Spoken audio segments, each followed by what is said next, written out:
Frank Morrison walked through his front door at exactly 9:17 p.m. on October 23, 2019, and vanished into thin air.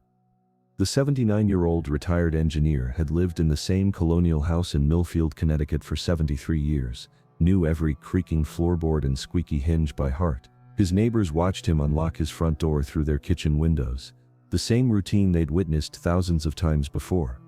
But what happened next defied every law of physics and logic that Frank had spent his engineering career understanding. The security cameras that surrounded Frank's property like electronic sentries captured him entering his home at 9:17 p.m. They recorded him turning off the porch light at 9:19 p.m., his silhouette moving past the living room window at 9:22 p.m., and the upstairs bedroom light flickering on at 9:03. Every sensor, every camera, every piece of modern technology that protected Frank's modest two-story home confirmed that he was inside, settling into his evening routine just like he had for the past 3 decades since his wife Margaret passed away. But here's where this story gets impossible to believe. When Frank's daughter Sarah arrived for their weekly Thursday morning breakfast at 8 a.m. the next day, she found something that would haunt investigators for years to come. The front door was locked from the inside, deadbolt engaged. The back door remained secured with its chain still in place. Every window was latched tight, the old-fashioned storm windows still bolted down for the approaching winter. The basement doors were locked from the inside, and the alarm system showed no signs of tampering. Frank Morrison had simply disappeared from a house that was sealed tighter than a bank vault. If you're following cases where reality seems to break down completely, you'll want to stay with this investigation, because what we discovered about Frank's disappearance will challenge everything you think you know about what's possible. The evidence we're about to examine doesn't just suggest something unusual happened in that Connecticut colonial house. It proves that sometimes the impossible becomes inevitable. Detective Lisa Chen had worked missing persons cases for 15 years with the Connecticut State Police, but nothing in her experience had prepared her for the Morrison file. She arrived at Frank's house on Maple Street at 10:23 a.m. on October 24th, expecting to find the typical signs of an elderly man who'd wandered off confused and disoriented. Instead, she found herself staring at what appeared to be a crime scene from a locked room mystery novel. Maple Street itself was the kind of suburban Connecticut neighborhood where nothing unusual ever happened. The colonial houses sat on half-acre lots shaded by oak trees that had been planted in the 1950s when the development was new. Children rode bicycles on sidewalks where their parents had played 3 decades earlier. Neighbors knew each other's names, borrowed lawnmowers without asking, and noticed when someone's routine changed even slightly. Frank Morrison had been the unofficial historian of Maple Street, the man who remembered which family had lived in each house and when they'd moved away. His own colonial at 2047 Maple Street was distinguished by the meticulous maintenance that reflected his engineering background. The lawn was edged with precision, the hedge trimmed to uniform height, and the driveway kept so clean that oil stains were power washed away within hours of appearing. Sarah Morrison Webb sat in her father's kitchen, her hands wrapped around a coffee mug that had long since gone cold.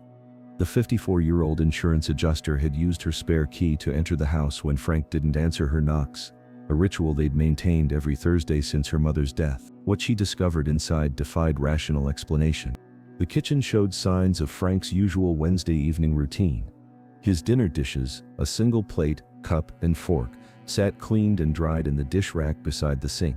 The morning newspaper was folded neatly beside his reading glasses, open to the crossword puzzle he completed religiously every day. The coffee maker was programmed to brew at 6 a.m., exactly as it had been for 30 years. But the pot remained empty because no one had been there to pour it.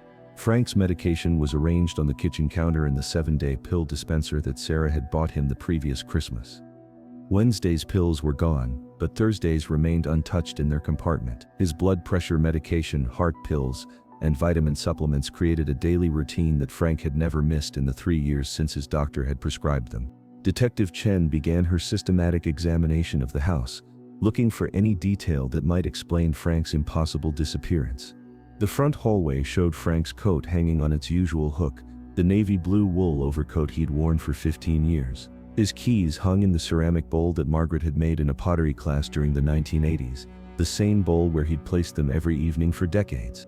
His cell phone was charging on the nightstand beside his bed, its screen showing 17 missed calls from Sarah when she'd become worried about his failure to answer the door. The phone's call log showed his last outgoing call had been to the hardware store at 4:23 p.m. Wednesday afternoon, asking about availability of weather stripping for the storm windows he'd been preparing to install.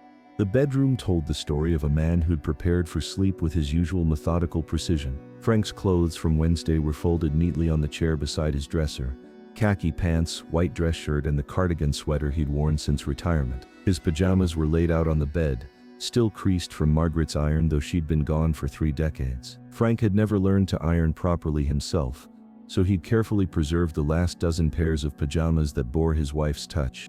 The bed itself remained perfectly made, its corners tucked with military precision that reflected Frank's service in Vietnam. The blankets showed no signs that anyone had slept in the bed, no impression on the pillow where Frank's head should have rested. Everything suggested that he'd prepared for sleep, but had never actually gone to bed. But it was what Detective Chen found in Frank's study that first hinted at the darker currents flowing beneath this impossible disappearance.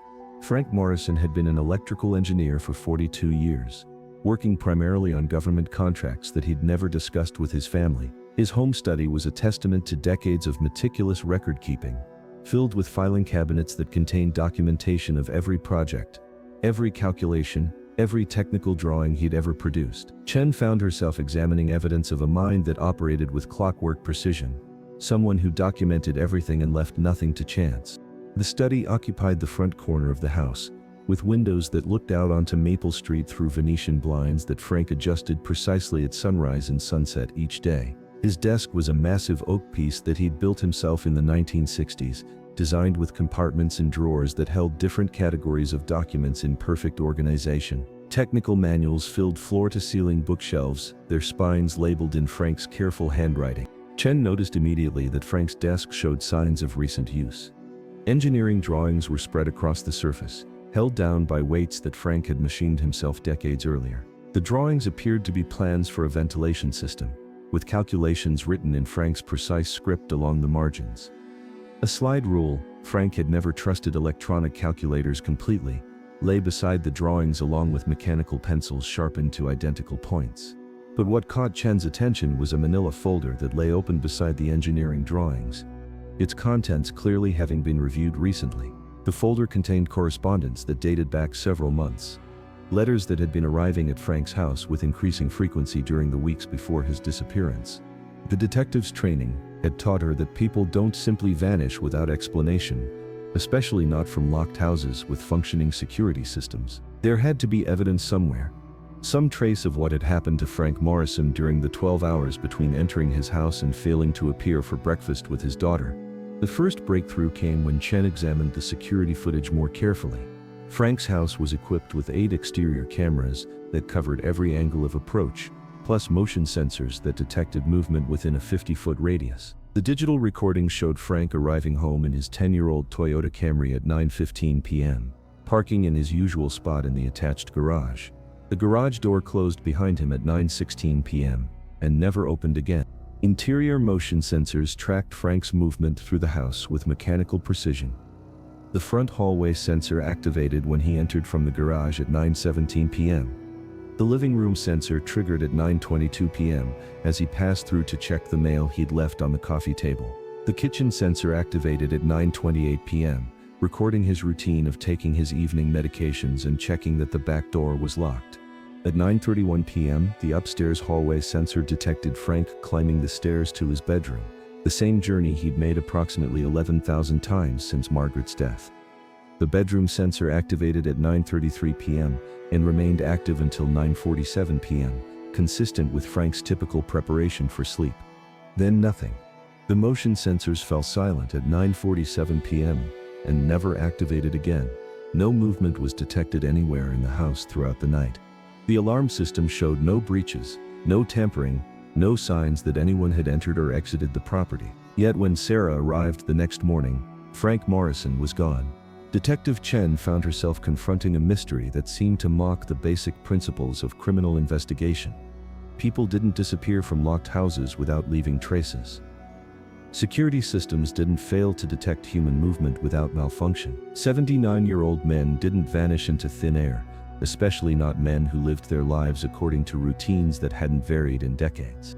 The initial investigation focused on Frank's personal relationships and recent activities, looking for signs of stress, depression, or conflicts that might explain an intentional disappearance. Sarah provided detailed information about her father's daily routine, his financial situation, and his social connections in Millfield.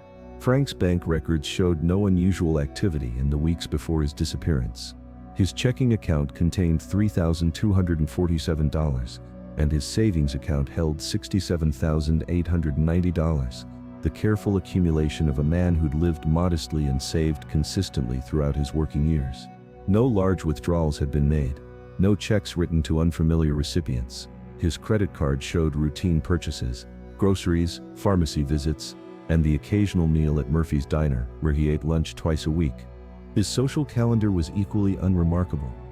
Frank attended weekly coffee meetings with other retired engineers at the Millfield Library. He volunteered 2 afternoons a week at the local Veterans Administration office, helping other Vietnam veterans navigate bureaucratic procedures. He had standing appointments for medical checkups, haircuts, and car maintenance that reflected a life organized around predictable routines. Neighbors confirmed Frank's regular patterns of behavior. Mrs. Eleanor Hoffman, who lived next door, had spoken with Frank on Tuesday afternoon about the weather forecast and the approaching winter. He'd seemed perfectly normal, she told Detective Chen, perhaps a little more concerned than usual about preparing his house for cold weather, but showing no signs of distress or unusual behavior. Tom Bradley, who lived across the street, had waved to Frank Wednesday evening as he returned from his weekly grocery shopping trip. Frank had been carrying 2 bags of groceries from his car to the house, moving with the careful deliberation of a man who'd learned to respect the limitations of age but remained fundamentally capable of caring for himself. The investigation expanded to include FBI analysts who specialized in impossible crimes and disappearances that defied conventional explanation. Agent Marcus Rodriguez arrived from the Bureau's Hartford office on October 26, bringing with him equipment and expertise that Detective Chen hoped might crack the Morrison case. Rodriguez had worked 12 similar cases during his 14-year career with the FBI, situations where elderly individuals had disappeared from secured locations without apparent explanation. Most had been resolved through careful examination of security vulnerabilities that initial investigations had missed. Hidden passages, forgotten access points, alarm system malfunctions that created windows of opportunity for departure or abduction. Agent Rodriguez was a methodical investigator who approached each case with scientific precision, treating impossible crimes as problems to be solved through systematic elimination of variables rather than mysteries to be wondered about. His experience had taught him that apparent impossibilities usually resulted from incomplete information rather than supernatural intervention. The first phase of Rodriguez's investigation involved comprehensive technical analysis of Frank's security systems. The house was equipped with a system installed in 2015 that represented current technology rather than outdated equipment that might have vulnerabilities. Motion sensors used infrared detection with battery backup power supplies, cameras recorded in high definition with night vision capabilities. The central control panel maintained logs of all system activities with precise timestamps. But Frank Morrison's house offered no such convenient explanations. The basement was a simple concrete foundation, with no external access points beyond the locked bulkhead doors that opened into the backyard. Rodriguez had the bulkhead doors examined by a locksmith, who confirmed that they remained securely locked from the inside, with no signs of tampering or forced entry. The basement windows were small casement types that hadn't been opened in years, their paint sealing them shut.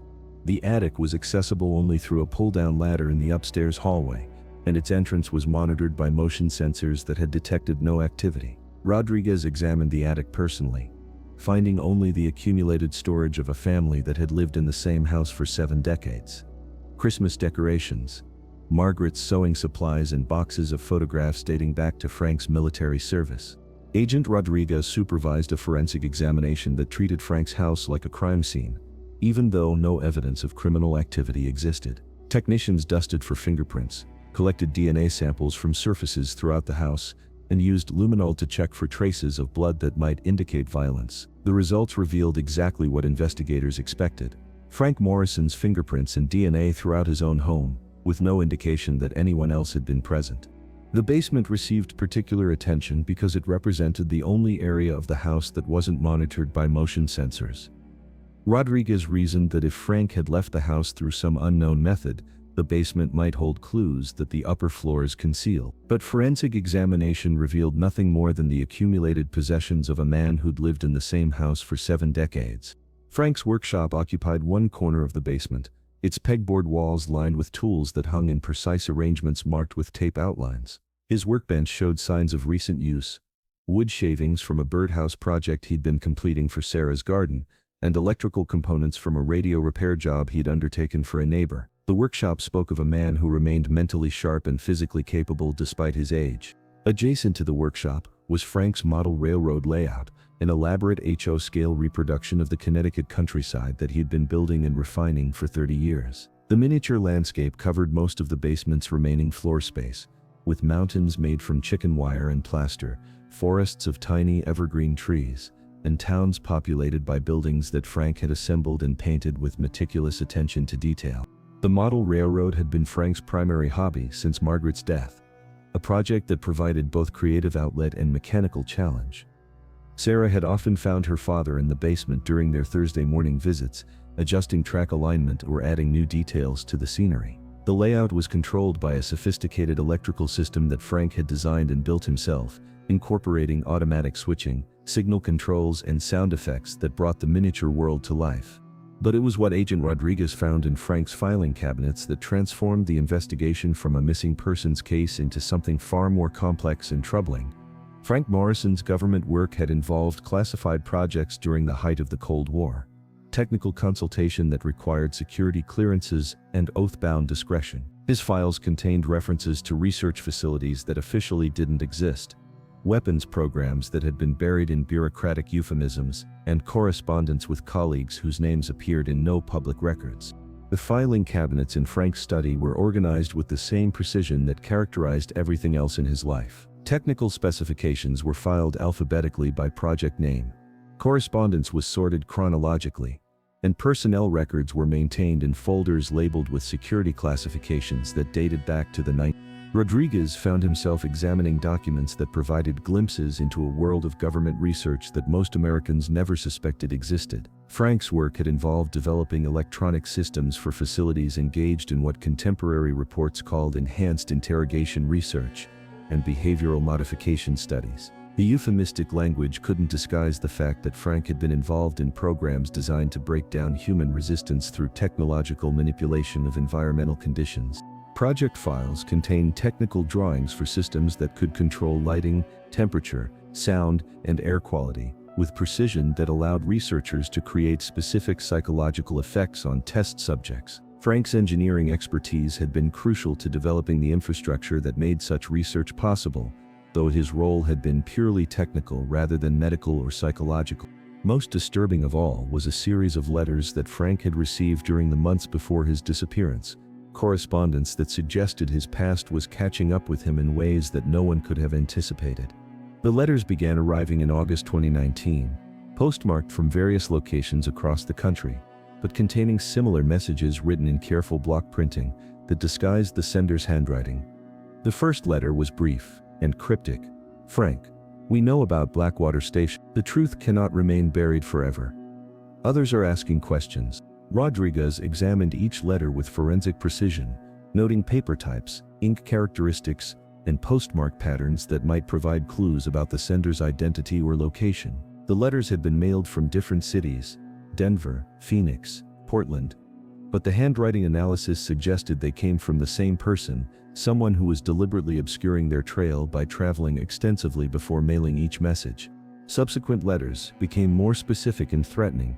"Your work on Project Mindbridge cannot be ignored. People died because of what you created. Justice delayed is not justice denied." The progression of the letters showed increasing urgency and detailed knowledge of Frank's classified work. References to specific project names, facility locations, and technical procedures that weren't mentioned in any public documents suggested that the writer had access to classified information or had been personally involved in the programs being discussed. The final letter, dated October 20th, just 3 days before Frank's disappearance, contained a message that made Agent Rodriguez's blood run cold. "You have 72 hours to contact us at the number provided below. If you choose silence, we will choose action." The Blackwater survivors remember everything. Rodriguez immediately contacted FBI headquarters to run the project names through classified databases.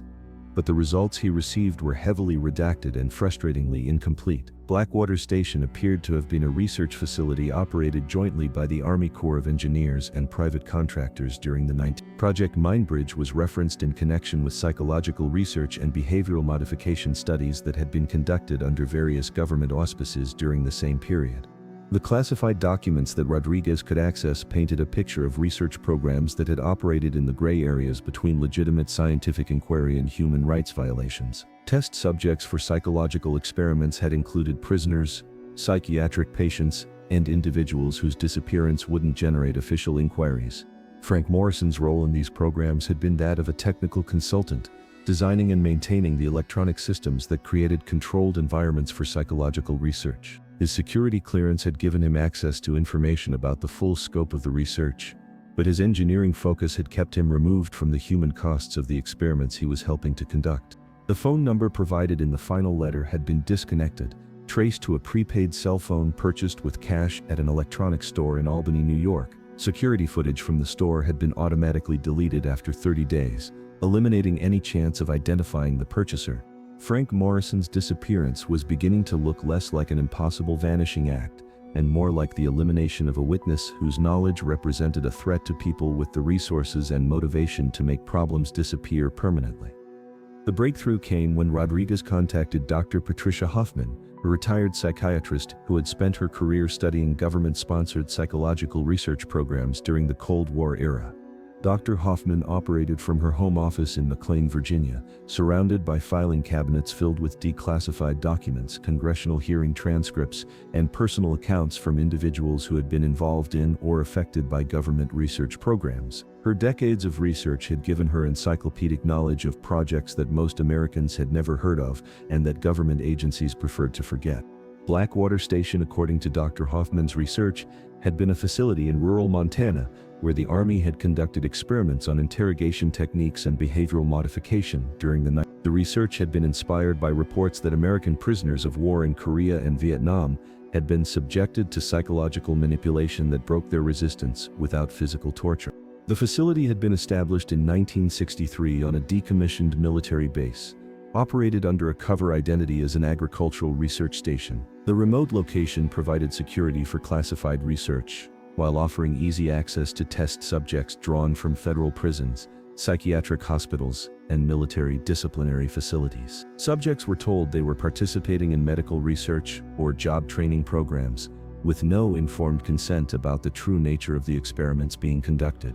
Project Mindbridge had been the code name for research into what contemporary reports euphemistically termed enhanced interrogation through environmental manipulation. The project had involved creating disorienting experiences for test subjects, using combinations of sensory deprivation, pharmaceutical interventions, and psychological pressure that could break down individual resistance to questioning. Frank Morrison's role in these projects had been technical rather than medical or psychological. His engineering expertise had been used to design the electronic systems that controlled environmental conditions in the research facilities. Lighting, sound, temperature, and ventilation systems that could be manipulated to create specific psychological effects on test subjects. The technical specifications that Dr. Hoffman had located in declassified documents showed the sophistication of Frank's work. Research rooms could be maintained at precise temperatures, illuminated with specific frequencies of light, filled with subsonic sounds that created anxiety without conscious awareness, and supplied with air containing measured concentrations of various compounds that affected mood and cognitive function. But Dr. Hoffman's research revealed something that made Frank's disappearance even more ominous. Many of the test subjects in these experiments had not been volunteers. They had been prisoners, psychiatric patients, and individuals whose disappearance wouldn't generate official inquiries or media attention. People who were considered expendable by the agencies conducting the research. Frank Morrison's letters suggested that someone was attempting to expose the full scope of what had occurred at Blackwater Station, possibly former test subjects who had survived the experiments and were now seeking accountability for what had been done to them. Frank's disappearance might have been an attempt to silence a witness whose technical knowledge could provide evidence of crimes that officially had never occurred. Agent Rodriguez began searching for other individuals who might have been connected to Blackwater Station or Project Mindbridge, hoping to find witnesses who could shed light on Frank's disappearance. The task proved nearly impossible due to the classified nature of the programs and the passage of 50 years since most of the research had been conducted. But persistence in access to FBI databases eventually yielded results that shocked Rodriguez and fundamentally altered his understanding of Frank Morrison's impossible vanishing act. 7 other individuals who had been connected to Blackwater Station research had disappeared during the previous 18 months, vanishing from their homes under circumstances that local law enforcement had been unable to explain. An elderly pharmacist in Oregon who had supplied specialized drugs for psychological experiments. A retired Army psychologist from Texas who had designed interrogation protocols. A former security contractor from Florida who had supervised test subjects during behavioral modification studies. All had disappeared from secured locations without leaving traces that conventional investigation could follow.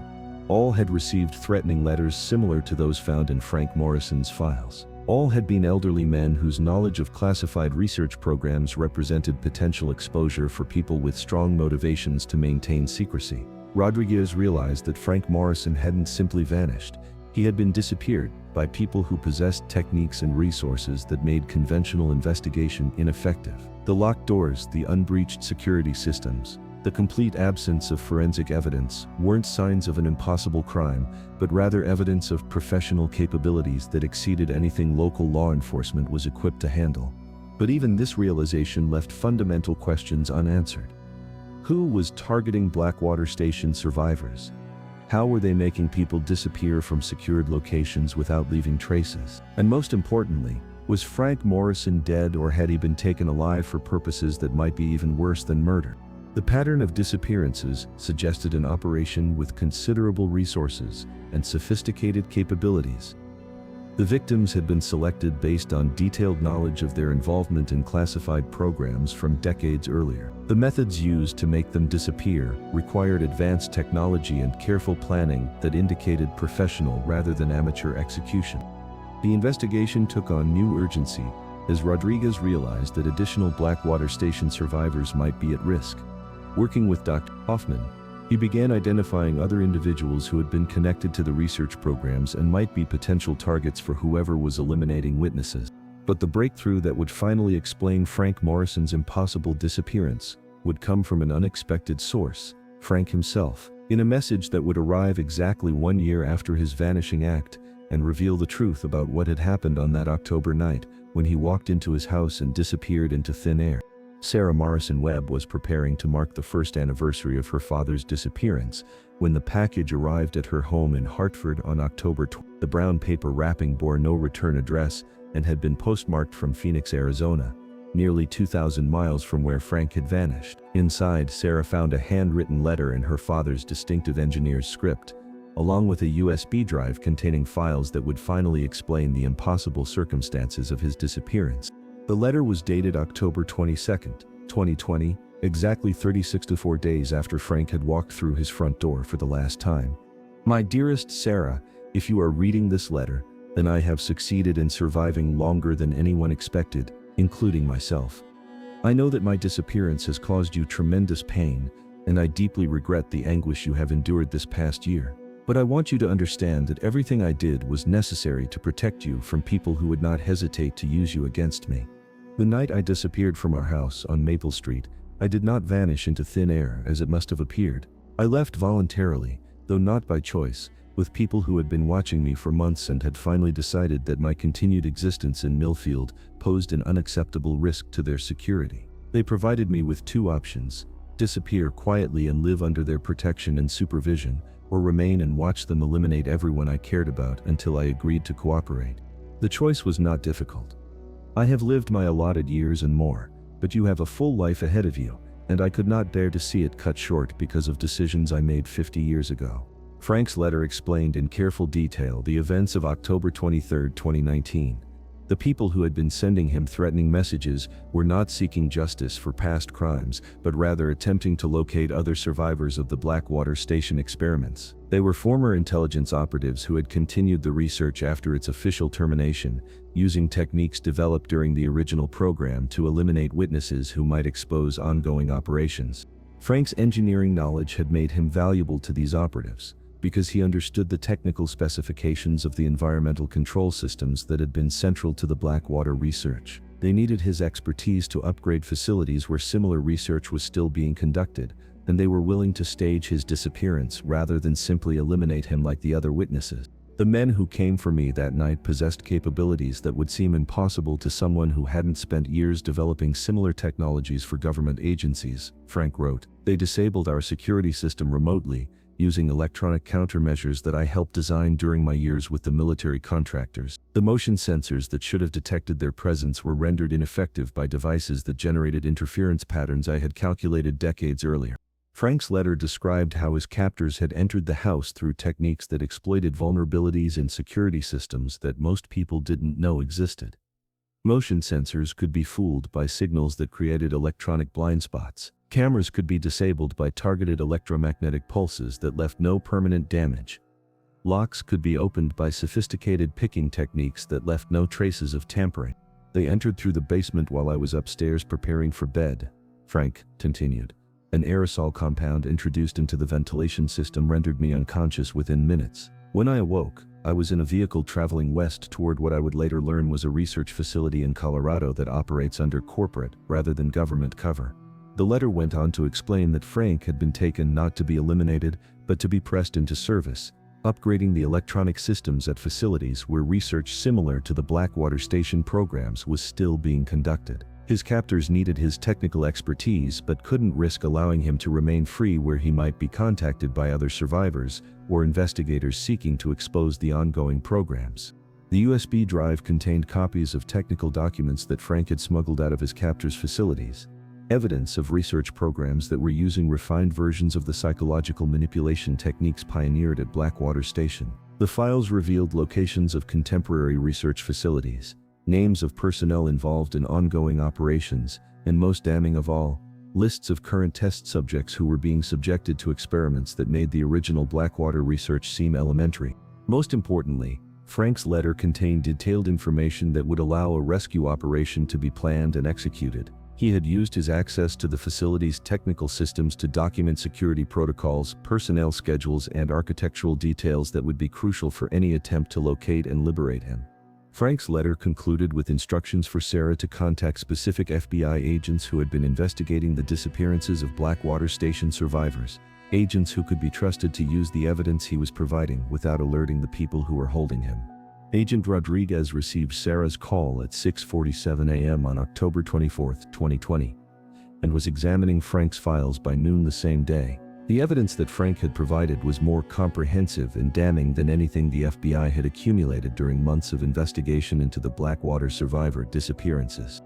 The raid on the Colorado facility took place on November 15, 2020, involving coordinated assaults on 3 separate buildings that Frank's documents had identified as containing holding areas for abducted survivors. The operation recovered Frank Morrison along with 4 other Blackwater Station survivors who had been disappeared over the previous 2 years, all of whom had been forced to provide technical expertise for research programs that officially didn't exist. The explanation for Frank's impossible vanishing act from his locked house proved to be disappointingly mundane compared to the theories that investigators had developed. Frank had been rendered unconscious through aerosol drugs introduced into his home's ventilation system while he was upstairs preparing for bed. The compounds used were derivatives of substances originally developed for the Blackwater Station research, fast-acting sedatives that could render subjects unconscious within minutes while leaving no detectable traces in their bloodstream after a few hours. His captors had entered through the basement using electronic lockpicks that could open deadbolts without leaving marks that forensic examination could detect. Once inside, they had disabled the house's alarm system using override codes that Frank's own technical documentation had made possible to calculate. The motion sensors had been temporarily deactivated using handheld devices that created electronic blind spots in their detection patterns. Frank had been removed through the same basement entrance, carried to a vehicle parked in the woods behind his property, where surveillance cameras couldn't record its presence. The entire operation had taken less than 30 minutes from entry to departure, executed with precision that reflected years of planning and practice. Frank Morrison's return to Millfield on November 20, 2020, marked the end of an investigation that had challenged everything Detective Chen thought she understood about impossible crimes and missing persons cases. The 80-year-old engineer was reunited with his daughter in the same kitchen where she had discovered his unexplained absence 13 months earlier, but both of them understood that some experiences change people in ways that cannot be undone. Frank's testimony led to congressional hearings that exposed the full scope of government-sponsored human experimentation programs that had continued long after their official termination. 17 people were indicted on federal charges ranging from kidnapping to conspiracy to commit murder, and research facilities in 6 states were closed permanently. But for Frank Morrison, the victory felt incomplete. The year he had spent in captivity had cost him not just his freedom, but his sense of security, in a world where people could be made to disappear with techniques that rendered conventional investigation helpless. He had learned that the technologies he had helped develop during his government service were still being used, refined, and improved by people who viewed human subjects as expendable resources for research that pushed the boundaries of science and ethics. The house on Maple Street felt different to Frank after his return, no longer the sanctuary it had been for 7 decades, but a place where security was revealed to be illusory, and privacy could be violated by people with sufficient technology and motivation. He had new locks installed, upgraded his alarm system, and added security measures that reflected his hard-won understanding of the vulnerabilities that most homeowners never considered.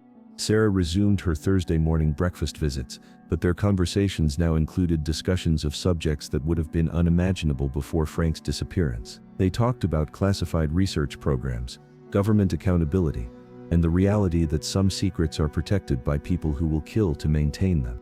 The model railroad in Frank's basement became a source of comfort during his readjustment to freedom, a miniature world where he could control every detail and where surprises were limited to the mechanical challenges of keeping trains running on schedule. He spent hours in the basement, fine-tuning the electrical systems and adding new features to the layout, creating a sanctuary where the precision that had defined his engineering career could be applied to purely constructive purposes. Detective Lisa Chen incorporated the lessons learned from Frank Morrison's case into training programs for law enforcement personnel dealing with impossible disappearances and crimes that appear to defy conventional investigation. Her experience with the Morrison case taught her that apparent impossibilities usually result from incomplete information about the capabilities and resources available to people who operate in the classified world of government research and intelligence operations.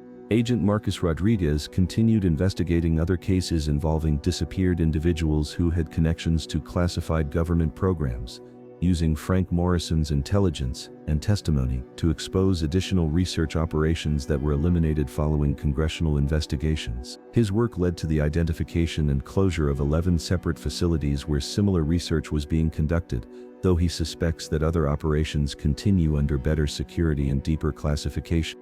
Dr. Patricia Hoffman published a comprehensive study of government-sponsored human experimentation programs based on testimony from Frank Morrison and the other recovered Blackwater Station survivors. Her research documented the evolution of psychological research techniques from the crude environmental manipulation of the 1960s to the sophisticated consciousness alteration methods that were being developed in contemporary facilities. The congressional hearings that resulted from Frank's rescue exposed research programs that had consumed billions of dollars in taxpayer funding while operating completely outside constitutional oversight or legal restraint. Frank Morrison's case became a template for investigating similar disappearances, providing law enforcement with an understanding of techniques that had previously seemed impossible to counter. The security systems in his house have been upgraded with countermeasures designed to detect the electronic interference that allowed his captors to create their window of invisibility. But Frank admits that he sometimes lies awake at night wondering whether any security system can provide real protection against people who have mastered the art of making the impossible appear routine. The investigation that began with Frank Morrison's vanishing act from a locked house ultimately revealed a truth more disturbing than any supernatural explanation could have been: that the most frightening mysteries are often those created by human ingenuity applied to purposes that most of us prefer not to contemplate. Sometimes the impossible becomes inevitable, not because the laws of physics have been suspended, but because human beings have learned to manipulate reality in ways that make conventional understanding inadequate. Sarah Morrison Webb visits her father twice weekly now, maintaining a routine that acknowledges both their need for connection and Frank's desire for predictability after a year of forced disruption. They still have breakfast together on Thursday mornings, but both of them understand that the simple certainties of their previous life together have been permanently altered by the knowledge that ordinary people can be made to vanish without trace by forces that operate beyond the reach of normal law enforcement. Frank Morrison now spends his evenings in his study, working on technical drawings that have nothing to do with government contracts or classified research. He designs improvements for his model railroad, calculates electrical loads for Sarah's home renovation projects, and volunteers his engineering expertise for community projects that benefit his Millfield neighbors. The precision that once served classified research programs now serves purely constructive purposes, applied to problems where the solutions benefit rather than harm the people affected by them. But sometimes, late at night when the house on Maple Street is quiet and the security systems hum with electronic vigilance, Frank Morrison remembers the year he spent as a captive of people who had turned his own engineering knowledge against him. He remembers the research facilities where human subjects were treated as experimental materials, the technologies that could alter human consciousness in ways that defied ethical comprehension, and the realization that some secrets are protected by people who will eliminate anyone who threatens to expose them. The security cameras that recorded Frank Morrison entering his house on October 23, 2019, remain operational, their electronic eyes watching Maple Street with mechanical faithfulness. But both Frank and his neighbors now understand that cameras can be blinded, sensors can be defeated, and locked doors provide no protection against people who have perfected the techniques of making the impossible appear routine. Frank Morrison's impossible disappearance proved to be entirely possible once investigators understood the techniques and motivations involved. But that understanding came at the cost of innocence about the world we inhabit, and the people who move through it with capabilities that render ordinary precautions ineffective. Sometimes the truth about impossible crimes is more unsettling than the mystery itself, revealing realities that most of us prefer to remain hidden in the classified files where they have been buried for decades. The impossible had become routine for people who possessed resources and capabilities that most Americans never imagined existed. Frank Morrison had walked through his front door at 9:17 p.m. on October and disappeared into a world where the impossible was just another tool in the arsenal of people who operated beyond the reach of laws designed to protect ordinary citizens from the consequences of unlimited power applied without moral restraint. The investigation may be closed, but the question it raised about the nature of security and safety in a world where professionally executed disappearances remain a classified specialty continue to haunt everyone who learned the truth about what happened to Frank Morrison during those 13 months when he existed somewhere beyond the reach of conventional law enforcement and ordinary human experience.